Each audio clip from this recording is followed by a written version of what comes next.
Aujourd'hui, dans cette vidéo-là, je veux vous présenter puis raconter l'histoire de mon premier client. Ok? Je veux pas vous raconter la version qui est parfaite, toute propre, toute rose, puis motivante où est-ce qu'il n'y a aucun problème. Ok? Je veux vraiment vous raconter la raw version de comment j'ai acquis mon premier client avec toutes les péripéties, toutes les difficultés que j'ai eues, le stress que j'avais que je devais signer mon premier client. Puis aujourd'hui, je veux vraiment vous raconter ça de la façon la plus transparente possible. Pour vous donner un peu de contexte, ok, à ce moment-là, j'étais à l'étranger, j'étais pas chez mes parents, j'avais aucun filet de sécurité, puis en plus de ça, ben, je m'étais endetté d'environ 12 000 accumulés depuis certains mois ok, auparavant pour des formations, des accompagnements sur la vente, des mentors, bref. J'avais misé gros sur moi ok, pour apprendre le plus vite possible. Sauf qu'à ce point-là, ben, l'argent, elle sortait, puis il n'y a rien qui rentrait, je signais pas encore de clients. Donc tu peux comprendre la position dans laquelle j'étais, je devais signer des clients, puis j'avais la pression. Depuis plusieurs semaines, ok, je faisais du cold call du matin au soir. Je faisais des appels, j'avais des meetings, des sales calls, mais je closais pas encore de clients. Donc, tu peux comprendre que j'étais dans une situation où est-ce que je sentais que je travaillais réellement fort puis que je mettais les efforts nécessaires, mais qu'il n'y a rien qui payait. Fait que c'est pas une position qui est très agréable, on va se le dire. Puis un jour, je suis tombé sur un gars dans une niche sur la climatisation. Ok, on a eu un appel ensemble, ça se passe super bien. Je lui présente ce que je peux faire pour lui, une automatisation pour gérer tous ses leads entrants, ses publicités, son site web, packagé ok, avec de la création de contenu publicitaire parce que c'est quelque chose qui l'intéressait énormément. Puis à la fin du meeting, ben, il me dit comme quoi qu'il faut qu'il prenne le temps d'en parler, qu'il y a son équipe derrière, puis qu'ils ont un budget. Puis ben moi, je me suis dit, ok, cool, c'est normal. Mais honnêtement, quand j'ai raccroché l'appel, j'avais ce feeling-là que c'était pas nécessairement très sérieux. Puis une semaine et demie plus tard, après notre appel, rien pantoute. Pas de nouvelles, pas de message, sweet fuck all. Puis moi, ben, j'étais à l'étranger, mes dépenses commencent à s'accumuler, puis ils s'arrêtent pas eux autres, ils prennent pas de pause. Je commençais vraiment à me demander, genre, fuck man, est-ce que je peux réellement y arriver? Est-ce que ça marche vraiment mon idée puis ma business? Mais comme tout bon business owner, okay, j'avais une bonne habitude de faire des follow-up. Pour ceux qui ne savent pas, les follow-up, c'est hyper important. Puis c'est souvent là que l'argent se fait en business. Fait que moi, je relançais tout le temps toutes mes leads, sans exception. Peu importe si j'avais l'impression que c'était mort ou qu'il y avait un potentiel ou non. Fait que je l'ai rappelé. Puis il m'a répondu. Puis il m'a dit comme quoi il avait bien eu le temps d'en parler avec son équipe. Puis qu'il voulait aller de l'avant. Puis moi, honnêtement, quand il m'a dit ça, j'étais quand même content. Mais pour être honnête, pas à 100%. Parce que même quand les gens te disent qu'ils veulent aller de l'avant, j'en ai entendu du monde dire ben les affaires, mais tant que le paiement est pas rentré sur ton processeur de paiement, il n'y a rien de concrétisé. That's it, that's all. Puis en plus de ça, durant notre appel, mon réseau il fonctionnait vraiment mal où est-ce que je vivais. Puis on était en plein milieu de l'appel, j'entendais pas trop, ça coupait un peu, il me parlait, puis là, pouf, l'appel coupe, j'entends plus rien. Là, je me dis vraiment, genre, fuck, man. Toutes les chances ne sont pas de mon côté. Tout fait en sorte que ça complique un peu la vente. Puis là, je le rappelle, tout en sachant que, tu sais, chaque minute qui se passe, que, tu sais, ça bug un peu, ça fonctionne pas trop, ça fait un peu moins professionnel. C'est des minutes que lui, il peut réfléchir ou se dire, ah, c'est un signe, whatever, puis qu'il peut juste, comme, changer d'idée. Fait que tu comprends juste que c'était une position où est-ce que j'étais un peu comme en tabarnak derrière mon téléphone, ça coupe, ça raccroche. Je suis là, fuck, quelle impression ça donne. Puis là, ça commence à tourner dans ta tête, c'est tes débuts, tu connais pas trop le marché. Fait que, tu sais, j'étais pas dans une position où est-ce que j'étais très confiant puis que j'aimais ça, disons. Fait que là, je le rappelle, on se reparle, je m'excuse comme quoi j'ai des problèmes de réseau ces temps-ci. Je prépare le contrat le soir même, puis je lui envoie. Le lendemain matin, je me réveille, puis boum, il avait signé.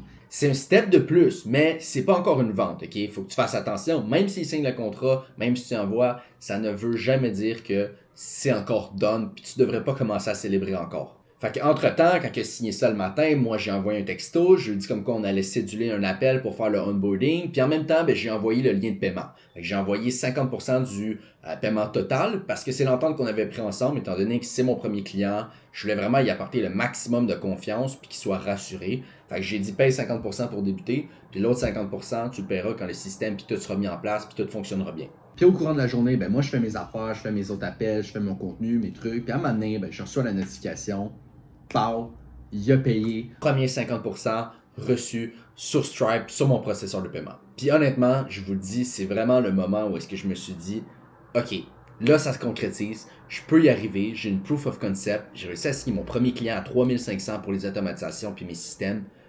C'est une business qui fonctionne, il y a un potentiel, j'y vais à 10 000% puis je pousse encore plus. Puis c'est le moment où est-ce que tu commences à believe encore plus in yourself parce que tu sais que c'était difficile, t'as travaillé dur, t'as pas de résultat pendant des semaines, mais maintenant t'as un résultat concret. Donc t'es optimiste puis t'es bien informé, Puis c'est là que ta business va juste commencer à grow exponentiellement. Puis comme j'ai dit, ce qui m'a marqué le plus dans tout ça, c'est pas le 3500 que j'ai collecté puis le paiement que j'ai reçu. C'est vraiment la proof of concept que je pouvais y arriver puis que mon idée fonctionnait, mon modèle avait un bon potentiel puis qu'il fallait que je pousse pour vraiment scale ma business. Puis tu sais, on va être honnête là, c'est pas un cadeau là, le paiement que j'ai reçu, c'était pas de la chance, ça a été des semaines et des semaines de cold call, des meetings sans résultat, une semaine et demie de silence sans avoir de nouvelles, un appel qui coupe au pire moment, 12 000 $ de dette que j'avais dans le dos, un risque énorme que j'avais pris en investissant sur moi-même sans même avoir de preuves que ça allait fonctionner.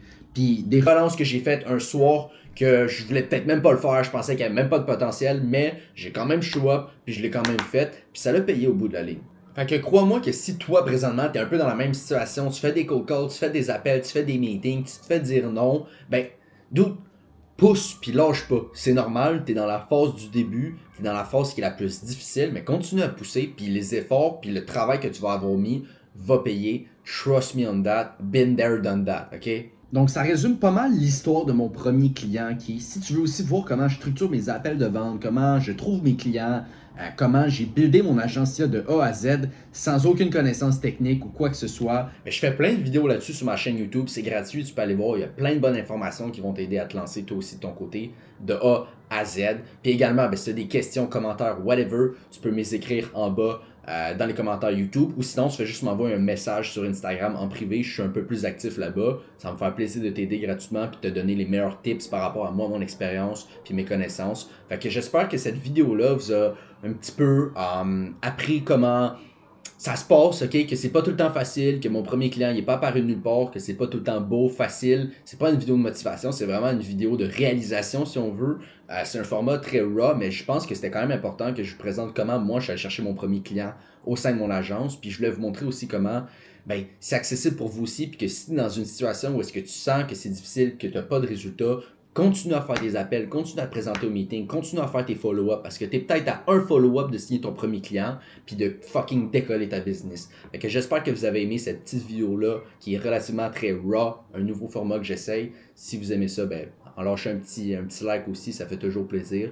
Anyway, on se voit dans une prochaine vidéo, guys. Ciao, bye.